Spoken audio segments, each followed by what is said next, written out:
Okay, now, guys, a new addition to the platform here.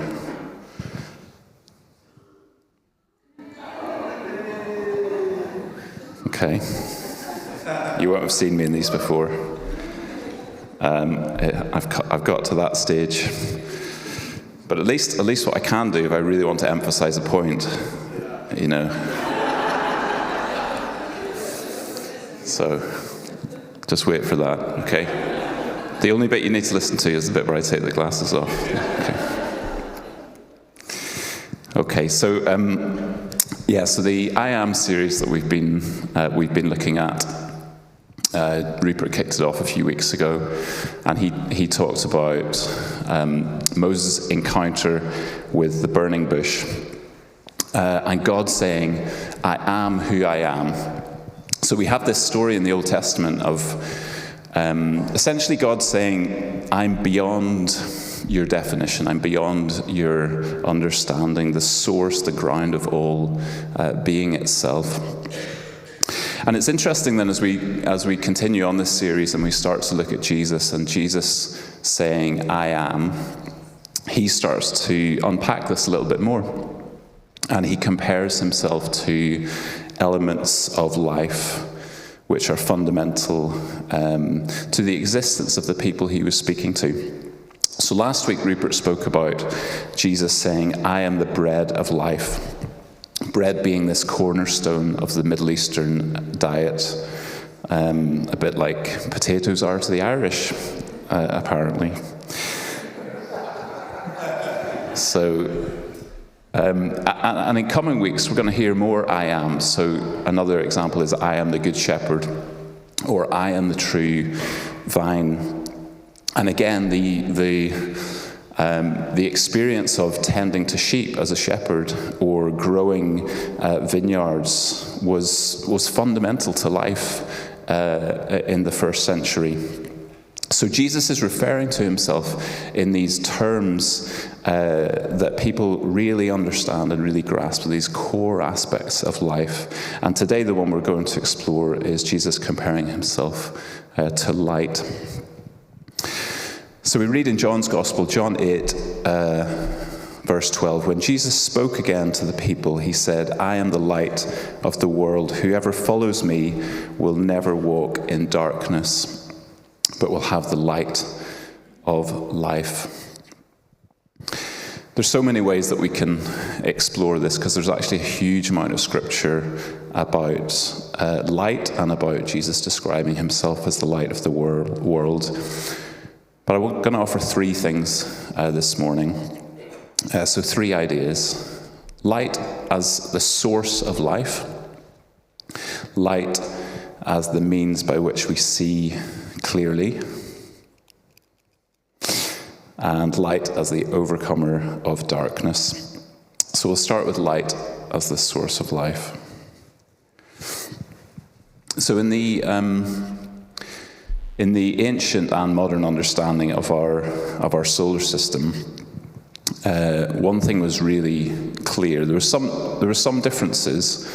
For example, in the ancient world, the belief was that the Earth was at the center, and these 7 heavenly bodies moved across the sky: the sun, the moon, and 5 planets visible to the naked eye.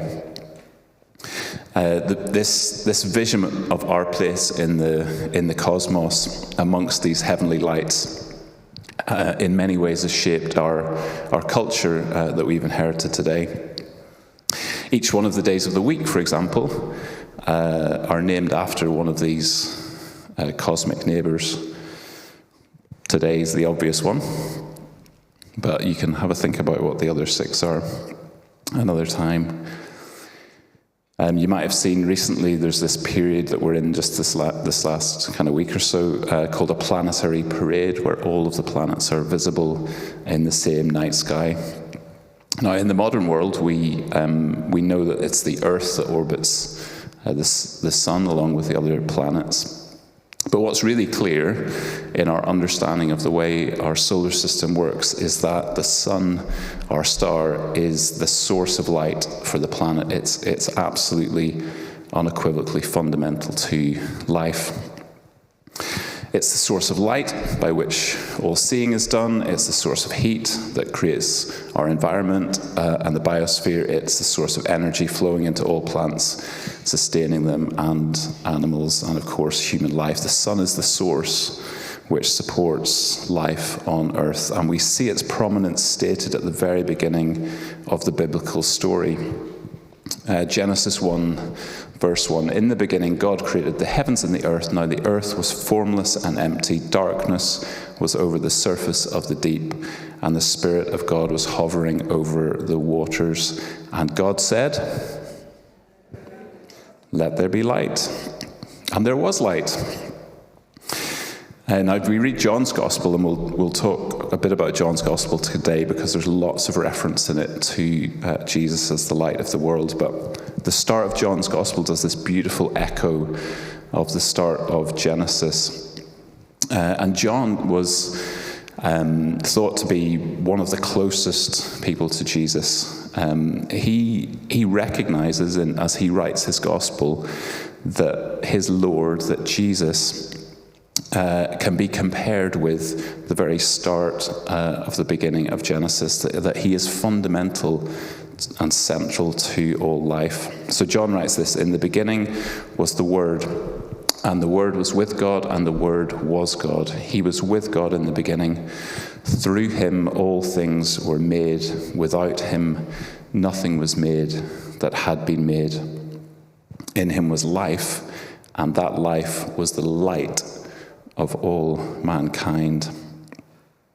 So when Jesus says, "I am the light of the world," part of the meaning is that he was with God in the beginning, that all life has come through him, that he's the creator, and the first part of creation, as mentioned in Genesis, which becomes the source of life for the rest of creation, is light.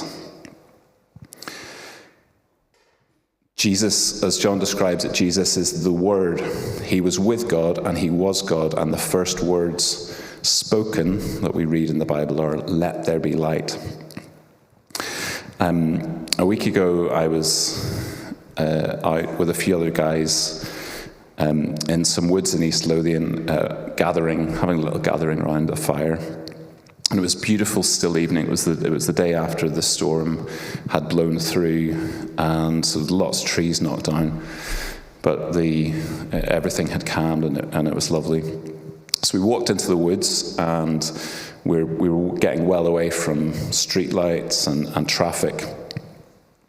And as we walked in, we're wearing plenty of layers because it's January, and so we're warm enough. And we've got head torches so we can see. And then we found a spot and we got some wood together and we lit a fire and gathered around that fire. And it's such a lovely experience to have a fire in the outdoors, the sounds and smells and the beauty and the colour and the movement of the flames. But it wasn't until I'd left the fire for a few minutes and walked back into the darkness that I realised just how vital and sustaining the fire was. Away from the fire was cold and dark and quite isolating and disorienting. The fire was this source of light and life that evening. A fireplace can also be referred to as a hearth, which has, of course, the same root word as heart. The fire was the heart around which we gathered. And so as I've reflected on this idea, light as the source of life and Jesus as the source of life, I'm inclined not only to see Jesus as the big source of life, the sun, if you like, by which everything exists, but also to see Jesus as the daily source of life, the fire, the hearth, the heart which I can gather around and receive light and life. To me, this is a similar comparison to thinking of Jesus as the Word, as John describes him, by which all things are made, in the beginning, the creator of all things, and the flesh who comes alongside us in our brokenness and in our need. Both are Jesus, both are the light, of our world, both the source of life. So that's the first idea to offer you this morning: light as the source of all life, and Jesus as the source of all life. Okay, you got that?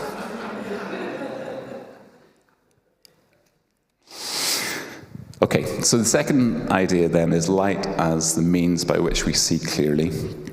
I'm going to read another scripture again from John's Gospel here. It's a story from John 9. Jesus heals a blind man. So it says at the start of chapter 9, as he went along, he saw a man blind from birth. His disciples asked him, Rabbi, who sinned, this man or his parents, that he was born blind? Neither this man nor his parents sinned, Jesus said, but this happened so that the works of God might be displayed in him. As long as it is day, we must do the works of him who sent me. Night is coming when no one can work. While I'm in the world, I am the light of the world. After saying this, he spit on the ground, made some mud with his saliva, and put it on the man's eyes. Go, he told him, wash in the pool of Siloam. So the man went and washed and came home seeing. I'm sure that many of us are familiar with this gospel story of Jesus making mud from the dirt and his own saliva and putting it on the blind man's eyes. But I wonder, have you ever noticed that right in the middle of this story, Jesus says, while I'm in the world, I am the light of the world. Now, why on earth would Jesus say that particular statement in the middle of this miracle story? So I wonder, it's just my kind of reflections and thoughts, but I wonder if there's a bit more going on here, as well as the healing of the blind man. The chapter starts with the disciples asking Jesus, who sinned that this man is blind? They were completely convinced that sin was the reason for the blindness. The only question they had was, whose sin? Was it the man, or was it his parents? But Jesus immediately refutes the idea and says neither this man or his parents sinned. You see, Jesus' disciples, they were living in this paradigm where adhering to the law was the highest value, the most important thing. And so in that context, anything which was wrong in the world, like a man born blind, must have been a result of the breaking of God's law, the result of sin. But Jesus challenges this head on in the story, effectively says to them, look, you're looking at this in the wrong way. You're focused on the adherence to and the consequences of the law. I'm interested in the works of God being revealed and manifest in the earth, in this man's life. And so, in essence, I think the blindness in this story is not just the man who can't physically see, but it's the disciples who can't, at least at this stage, see with spiritual eyes. And right in the middle of the story, it's Jesus saying, I am the light of the world. Jesus, the light of the world, is actually the answer to both these deficits in seeing, physically and spiritually. You see, there's this intimate connection between light, Jesus being the light, and sight.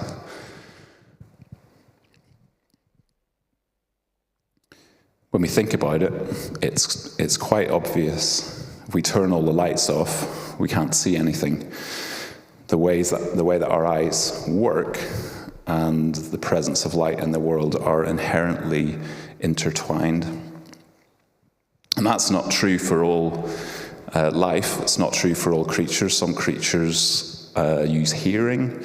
or smell as their main forms of understanding the world around them. But for humans, primarily it's our eyes and the relationship with light in the world, which is our means of navigating through life.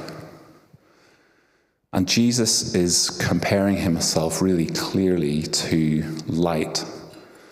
Light is the means by which we see clearly in the physical world, and Jesus the means by which we see clearly in the spiritual world. Oh, I forgot to take my glasses off for that one.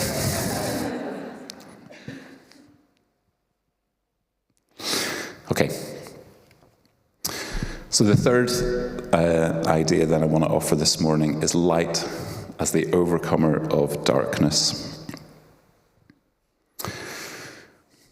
Just going back to John 8 and verse 12 again, Jesus says, "I am the light of the world. Whoever follows me will never walk in darkness, but will have the light of life." So we've considered light as the source of life and light as the means by which we see clearly. But we can see from the world around us, and we can read it in Scripture, and we can perceive in the spiritual realm that there's a clear relationship between light and darkness.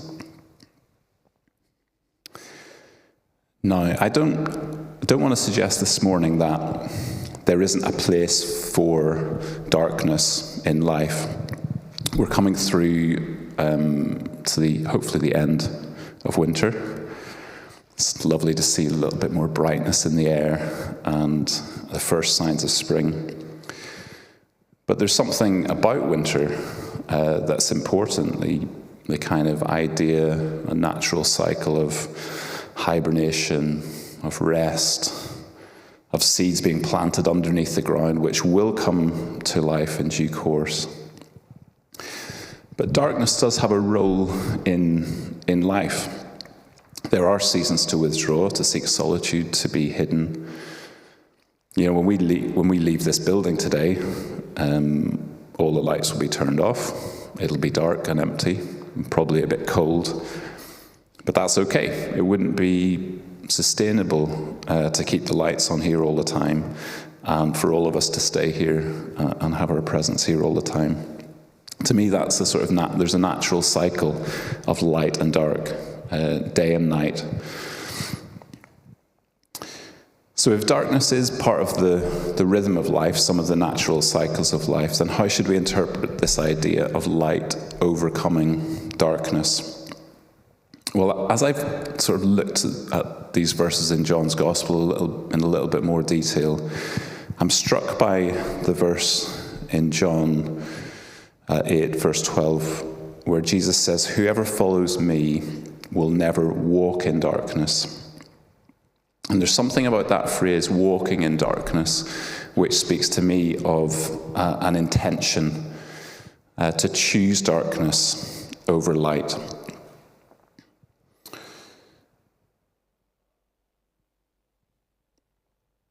And it strikes me that, both in Scripture and in life, that the idea of choosing darkness is strongly linked with hiding. Luke's Gospel, chapter 11, verse 33, says, "No one lights a lamp and puts it in a place where it will be hidden or under a bowl. Instead, they put it on a stand so that those who come in may see the light." So here we see an image of a lamp purposely hidden under a bowl, resulting in darkness. And if we think for a second about the first two moments in Scripture when sin enters the story, we think about a serpent hiding in the garden, and Cain, who had that murderous resentment growing secretly in his heart. You know, he was warned by God that sin was crouching at his door. These are images of hiding, of that secret, self-interested malevolence, I would say, of walking in darkness. Now, I've got a bit of a confession to make. I was going to take my glasses off there, but I think it's just so I can see you instead of this. Is it a confession? I've been getting really into the traitors. I know some other people have as well. I don't know the results, so please don't tell me. But it seems like a bit of a cultural phenomenon, and I've managed to get hooked on it. So for those who don't know what The Traitors is, it's a TV show on BBC, and it's a game where 22 players go into the castle, and on the first night they're selected as either being traitors or faithful. So you've got a few traitors amongst this large group of faithful, and the object of the game for the traitors is to murder the faithful, and the object for the faithful is to find the traitors. Now, if you view this show, as you watch it, you get to see everything that's going on because you know who the traitors are. And it's quite fascinating because you can see the pleasure and the kind of kick that they get out of having a secret and being able to wield that secret power. And also, you see alongside that this kind of stress and anxiety of having to keep that secret and lie to the other players who they're getting closer and closer to as the game goes on. And I think as I've been watching that and thinking about this talk, I think we, as humans, can have that tension living inside us. The reasons why we want to hide parts of ourselves from each other. We can feel ashamed of our thoughts or deeds. If only they really knew what was actually going on in my life. There are parts of us we want to hide. We want to come across in a certain way to others to be loved and accepted. We maybe want to defend and protect our identities. And there's lots of reasons which we don't have time today to go into why we would do that. But I think alongside that, we also have this deep part of us that desperately wants to be known and accepted and loved just as we are, that wants to, I suppose, walk in the light, we could say. My favourite verse in the Bible, for some reason, and it probably speaks to my own longing to be known, is in Corinthians, one of Paul's letters. He says, "One day you will know as you are now known." And it's actually set in a context of a few other verses where Paul's talking about seeing a dim reflection. We're only able to, it's like looking in a mirror compared to the seeing clearly that we will have one day. Again, this theme of light and seeing is coming through strongly in the New Testament.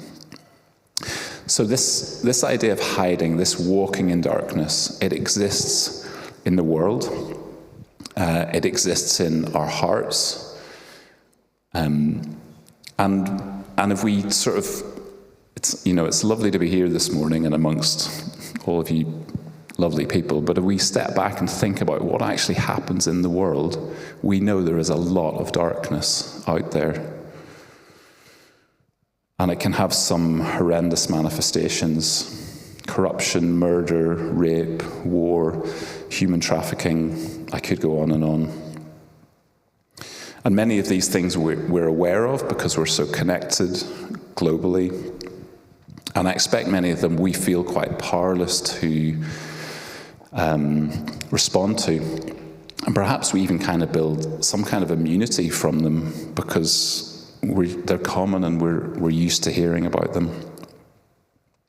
But for a moment, we can step back and be aware and be honest that there is serious darkness in the world, and there is a really serious reason why Jesus came.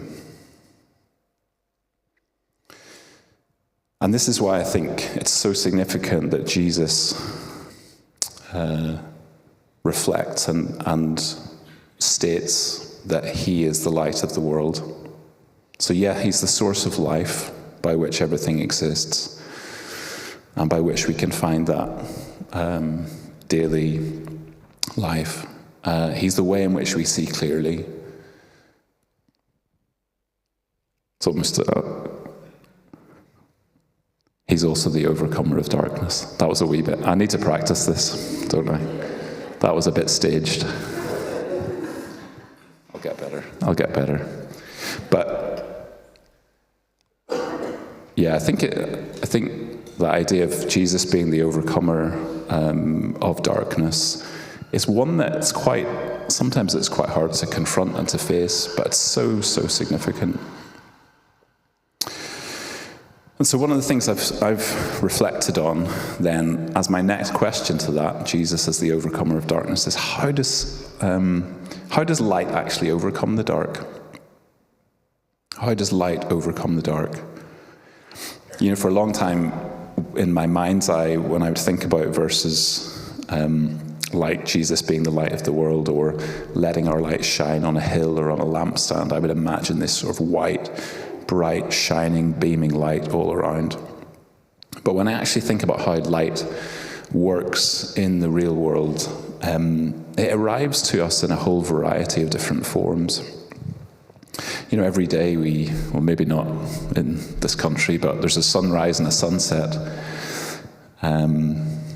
The light of a fire, like I've already mentioned, starlight and moonlight, all the different colours that reflect off the natural world from light. We wouldn't enjoy our homes very much if we filled them with bright strip lighting. We need something softer and more subtle and more inviting. And so I think about all these ways in which we receive light and how they impact us, and I think about Jesus and who he was and is. He didn't arrive on the earth in a blaze of intense light.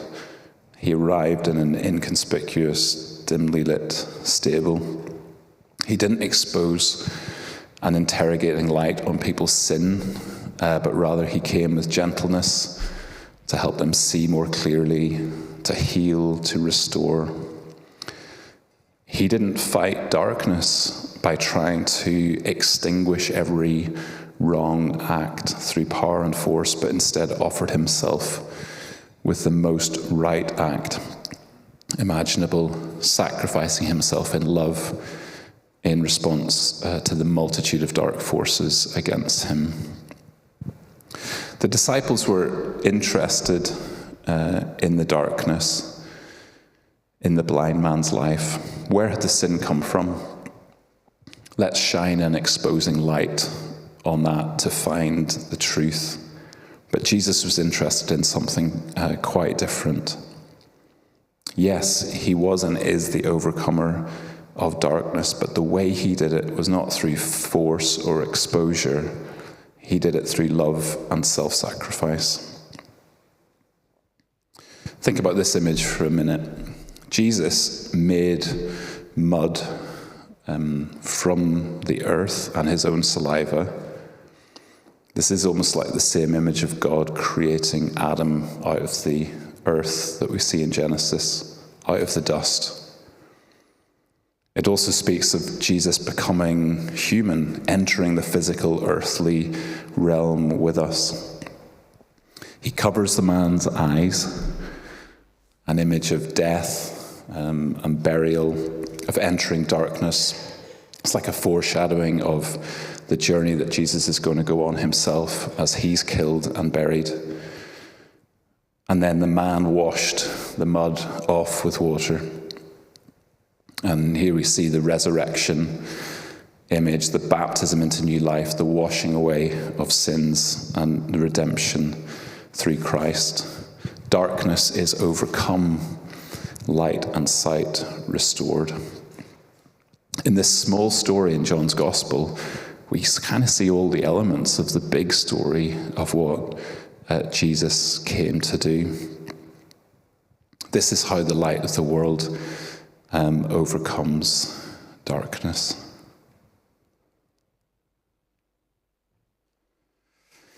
Okay, so we've considered these three ideas this morning. Light as the source of all life, Jesus as the source of all life. Light as the means by which we see clearly, and Jesus as the means by which we see clearly, and light as the overcomer of darkness, Jesus as the overcomer of darkness. So as we finish today, I just want to offer those as questions to you. And we'll just take a couple of minutes. Hopefully you can read those okay. Maybe something's landed for you this morning or struck you around these three themes. So how have you received Jesus recently as a source of light and life? Or how has Jesus helped you see more clearly? Or how has Jesus, the light of the world, overcome darkness in your life? So we'll just take a minute. You might want to close your eyes and just reflect on these questions. Essentially, how does this land for you this morning? These ideas of light.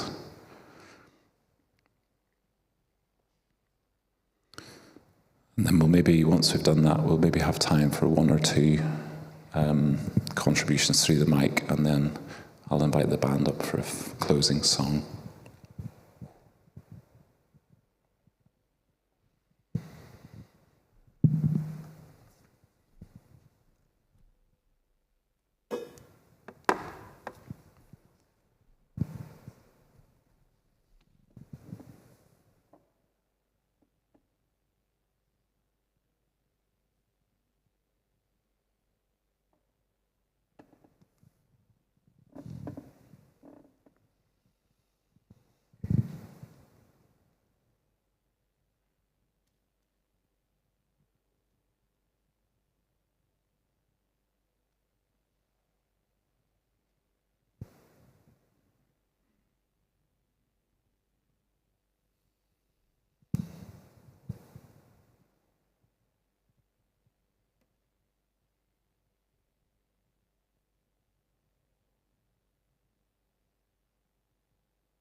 Okay, if I could invite the band to come back. Just as they're coming up, maybe there's just one or two, doesn't have to be any, it's totally fine, but if anyone feels they've got something just stirred this morning they want to share in response to what I've said, then there's an opportunity to do that.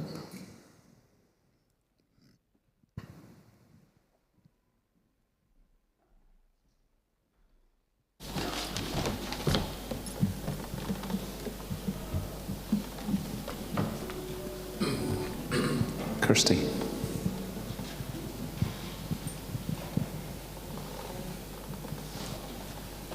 All right, okay. No, this is on now. Sorry, just to say, after the drama of this morning, my brother-in-law took a bad turn, but he's looking like he's fine. His heart's fine. The paramedics not worried. Just need to be checked out. I was going to share this bit earlier. It seems to fit here. So I was just had a couple of difficult few weeks in these sort of slightly difficult situations, and I was feeling quite bowed down by those. And a family member was sort of having a lot of uncertainties, and there was a lot of different things to get sorted. And I was, and then I got some news about those situations that almost every one of them were looking pretty good, and everything was going pretty well. And I realised I was going around my life sort of slightly, ready for bad news and sort of quite uptight like this. And I just remembered an old verse. It's a song we used to sing a long time ago, an old hymn. Sometimes, ye fearful saints, fresh courage take. The clouds ye so much dread are big with mercy and will break in blessings on your head. And there's another line, judge not the Lord with fearful sense, but trust him for his grace. Behind a frowning providence, he hides a smiling face. And I think, I'm not saying it's the best of all possible worlds and everything's going to be fine, but just, he is here, and sometimes the things we fear are lighter than we say, and there's more light in the world than, there's more light than darkness, because of Jesus. And anyway, I felt that was relevant to share. Anyway.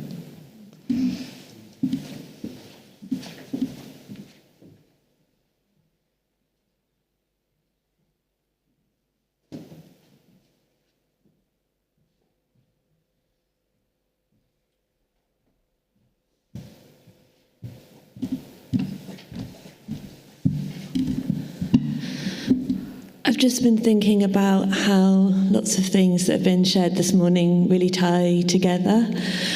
But firstly, I was thinking about light and darkness and how a lot of our stories are about that. And I was thinking about The Lord of the Rings. I'm not a massive fan, but yay for you if you are.